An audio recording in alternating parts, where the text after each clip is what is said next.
Yeah, if you could keep me laughing, oh my God, yes, please roast me. Like, Roast. please, Oh, yeah, so make you want fun of. somebody to talk shit to you and Oh everything, yes, right? Yeah. yes, I do. I love that. I love someone who's okay with making fun of themselves because I'm very goofy. Like, Okay.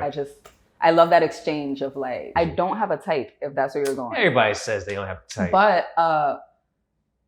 But I did realize, like, once I broke up with my ex, that my last 2 relationships, they looked pretty much the same. Like, oh, really? And their mannerisms were very like similar. They were both really skinny, into fitness. Mm-hmm. This guy's like the complete opposite. Like he's like a gamer. Like word? A nerd. Yeah, like he's not like what I've been attracted to in the past. He's like very different. So I guess I kind of have a type. Okay.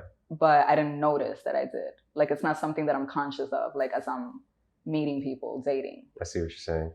Now, do you think that was intentional right there? You tried to stray so far away from what you used to do, and that's why you ended up... Your subconscious will really do that to you sometimes. Mm-hmm. So you didn't actively do that, but you think subconsciously you might have. Maybe. Okay. Yeah. All right. So you're saying that because he was different, that's what attracted him a little bit more to you. Yeah. He just had very gentle, nurturing mannerisms that I found like really attractive. Yeah. Give me an example of a gentle versus my past experiences with the macho men. Like they're very like, huh. But he's very like... do that one more time.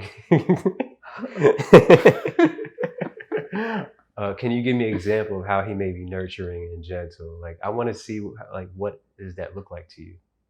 He's just, his voice first of all, is just so calm and so soothing all the time. Yeah. Even if I'm wilding and upset, he's like, no. Mm-hmm. And that's what I need in my life because he keeps me like on schedule. I could be very, very scattered and all over the place. And he makes sure that I'm on schedule. And I really, really like that. If you can contribute to me manifesting what I want, damn, that sounds so selfish. It is about me though, but it's your life. But I just realized that like maybe I like him because he's helping me manifest what I want to do. So at the end of the day, it's still about me. Well, I mean, it's not really about relating. Well, that's only a problem if you're not doing the same for him. Okay, that's what a relationship is about. Supposed to be, supposedly that's what I hear. You're supposed to help build each other up, right? Yeah, it's supposed to be a good compliment to you to better yourself. Okay, yeah. So yeah, that's what I find really attractive. But are you doing that for him too? Yes, to the best of my ability. I mean, he doesn't really need me to keep him on schedule, but like the areas where he lacks, like definitely got him. So you said you pretty much don't have a type. So even let's just stick with a certain layer of preference, right? Like physically, you said before you were kind of going for macho men, so it was someone that's might have been a little bit more in shape and built. You're saying, so fitness. Less about that and more about like the actual, let's go for a run, or like just always being down to do something physically. Gotcha. Like, versus being an introvert in the house all day. That's okay. It's a complete different vibe. I feel you. And you're a yoga instructor, you said, right? I am. What style of yoga? Ashtanga. All right. So how important do you think fitness is when it comes to dating? I guess I'm figuring that out as I go, but I'm trying not to get into codependent relationships where like we need to do the same things all the time. Like I'm trying to be okay with me being into fitness and you being into gaming. Like that should be cool. Like as long as we can align somewhere. Yeah. You know? Yeah, it is always other aspects of life where you could. All right, so yoga instructor. That's interesting, all right? I don't think I've interviewed anyone that's a yoga instructor before. You've never interviewed a yogi? Nah, not yet. No, you're the first one. You're the first one. Appreciate it. Now, do you have, so you teach class as well? Like before quarantine, of course, too. You'd have group classes, people in your class? Well, I graduated right before quarantine. Oh, you did? I did my 200 hours. Okay, so. So the first in-person yoga class that I taught was in February. I got flown out to Arizona to teach a retreat. Oh, shit. Amazing woman, by the way, if you guys are watching. I love you girls. But taught a retreat and then came back and it was all just Zoom and IG Live because we were in quarantine as soon as I got back. All right, so you had I guess. So I had that one like short experience, and then everything was virtual.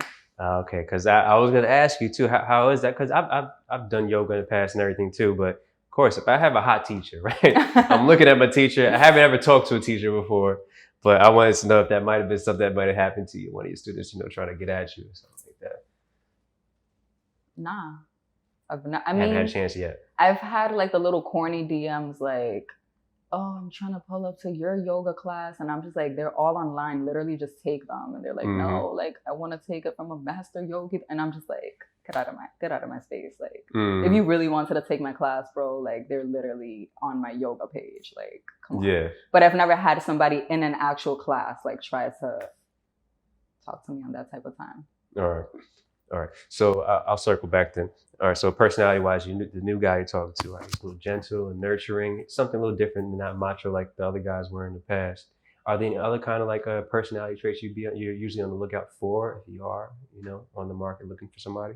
I'm just open very sapiosexual. Like I'm very attracted to like mannerisms, minds, your emotional world, how you treat people that can't do anything for you. Like I just look at those things. I even had a crush on a girl once, one girl ever, just because she was so great. Like, yeah. Did you let her know? No.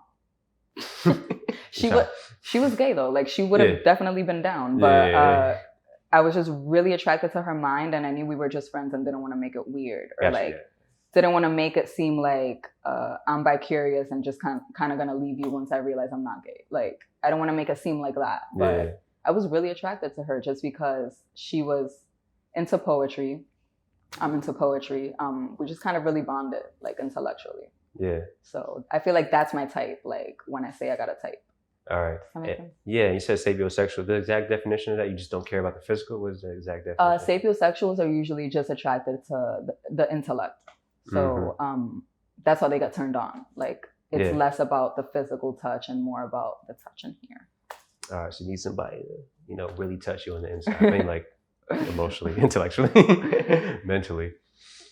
All right, so no, but personality-wise, then, are you looking? Would you be open to some more sense of humor? What about sense of humor? Oh yeah, if you could keep me laughing. Oh my God, yes! Please roast me. Like roast. So you want somebody to talk shit to you and everything? Yes, I do. I love that. I love someone who's okay with making fun of themselves because I'm very goofy. Like I love that exchange of like not mischievousness, but like just kind of like poking at you. Can you give it back though? I could. You can? Yeah. You good at it?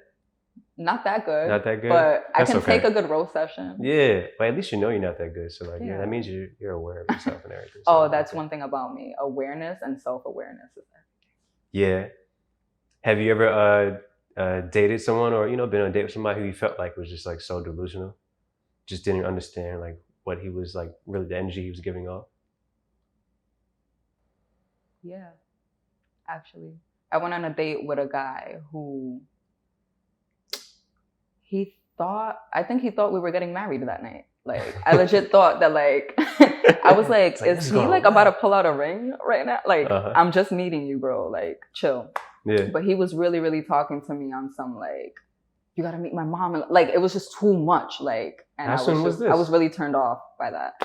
That was probably like 10 months ago. Like, when I had just got out of that relationship. And you just started talking to this person and he's like. Right. And I was just like, no, I'm not trying to meet your mom, actually. No.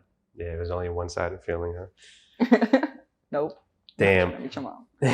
What about in terms of the person's like passions or career? Are there any ones that stick out to you? Also open in that field as well? You need to be a creative, period. That's like my only, because a creative, if you're not a creative, you're not going to understand why I move the way I move a lot of the time. You're not going to understand like me, really. Yeah. Now, what's creative to you? You got to if you're not a creative, just save yourself. Like, don't fall in love with a creative. Don't do it. So when you say creative, though, you mean like in the arts, in some form or fashion? So music, writing, film, whatever it is. But like, if you bring things from up here, like down here, that you're a creative. Really? So if it was like someone, I don't know, some guy who owns like a tech startup, mad successful, but he wasn't creative at all. But and his startup is like, I don't know, helping the world or some shit. Like it just Oh doesn't yeah, give it to you that hits home for me too. Like if you're if there's a cause. like if you're standing for like a good cause, or Okay. like if you're taking care of the earth, or like you gotta pass, like Mm. you gotta pass. Yeah, you would take that, right? If you're not a creative, but like you care about this planet, or you care about something more than just something bigger than you, like Yeah. you gotta pass. All right, so that would like eliminate anyone like a finance or someone like on Wall Street or something like that. Like I don't want to count them out, but it's just like we're not gonna relate too much. Like it'll take a little bit more for you to actually like get that spark. it takes a little more digging, like past the superficial stuff. All right, so in the creative, okay, and just arts in general. Is there anyone that sticks out more than the other? Like, is it more music, or it doesn't matter what it is, as long as as of lately, it's been painting and music, just because I've been surrounding myself with a lot of that. But I don't discriminate when it comes to the arts. Yeah. What kind of music are you into? I listen to everything except for country. Everything except why not country? I know people throw that around, but I really do listen to everything. Yeah. My spectrum is just when it comes to music. Why not country? I'm not like against it, but I just haven't found enough country music that like resonated with me. Now, if you know a good country song and you want to put me on, I'm all ears, but I'm not really going out of my way to weed through the corny stuff. It's too much. Yeah, I don't have any suggestions out there. I'll Google something for you, right? All right, so yeah, more creatives. Now I know, in the creative space, it kind of has, a reputation, unless, you actually reach that level of success where everybody knows you. The financial aspect of it, like a lot of people aren't making a lot of money unless they're really on a certain level, right? Now, so does that play a part into like you decide you want to date somebody, financially, how they're doing? Yo, I can honestly, genuinely say that I've turned down men who I know could provide, like, take care of me, just for a genuine vibe. Like, I will date a bum before I date like if the vibe is there, if the connection is there, like I'd rather that than the money. Because the money I'm giving to myself. Like I don't want to date someone who is here to complete me. Like I want to give myself everything and share that with someone worth sharing. So